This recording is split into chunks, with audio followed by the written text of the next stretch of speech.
Tu vois, quand j'avais autour de 13 ans et que j'allais en primaire, oui, à 13 ans, j'allais encore en primaire, parce que j'ai passé de nombreuses années, j'ai eu de nombreuses années de retard, vu le contexte de mon pays d'origine. Mais à cet âge-là, je suis arrivé au Cameroun et j'ai commencé, je crois, la deuxième année primaire. Et tous mes camarades de classe m'appelaient le gros. C'est vrai, j'ai un corps qui a tendance à grossir, mais aussi, c'est juste le fait que j'avais un peu plus d'âge qu'eux, autour de 2-3 ans, par là. Tu vois, parce que des fois en Afrique, on commence l'école, tard.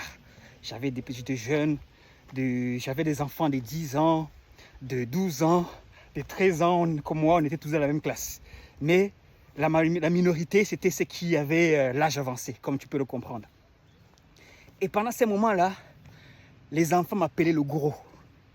Et depuis ces jours-là, cette critique-là, quand je prends du poids, j'entends encore ces enfants m'appeler le gros. Non pas parce que j'ai encore des blessures, les blessures sont guéries, c'était des blessures bien sûr, ça me blessait.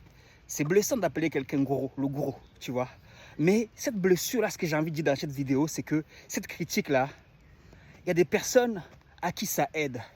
Et aujourd'hui, à d'autres niveaux, à d'autres égards, à mon âge, à 40 ans aujourd'hui, je ne passe pas des journées, je ne passe pas une semaine sans des critiques parce que je suis sur les réseaux. Je ne me cache pas. Et les critiques font avancer. Parce que des fois, les critiques te permettent de te corriger. À un certain niveau, bien sûr, il y a des critiques, il faut faire la différence entre la critique constructive et la critique destructive.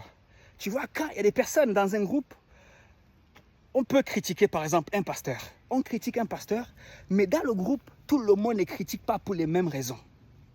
Il y a des gens qui critiquent sincèrement parce qu'ils espèrent voir ces pasteurs changer ou améliorer des choses.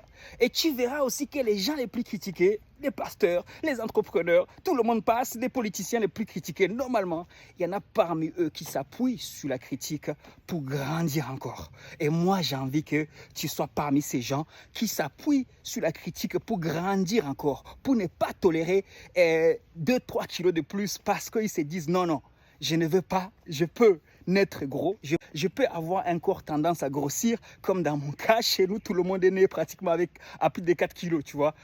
Mais je peux décider d'inverser la tendance en faisant quoi? En contrôlant mon alimentation et en faisant beaucoup de sport. Non seulement le sport, ça va m'aider à soigner toutes ces critiques, toutes ces blessures plutôt du passé, et à grandir davantage, mais ça va m'aider aussi à maintenir la bonne pensée. C'était ma pensée du jour par rapport à la critique. Toi, qu'est-ce que tu penses de la critique? Et plutôt, quand tu critiques, c'est quoi ta vraie motivation? Tu critiques parce que tu veux voir les gens être détruits ou tu critiques parce que tu veux voir les gens grandir et changer leurs défauts en qualité? Dis-le moi dans les commentaires. Peace, God bless.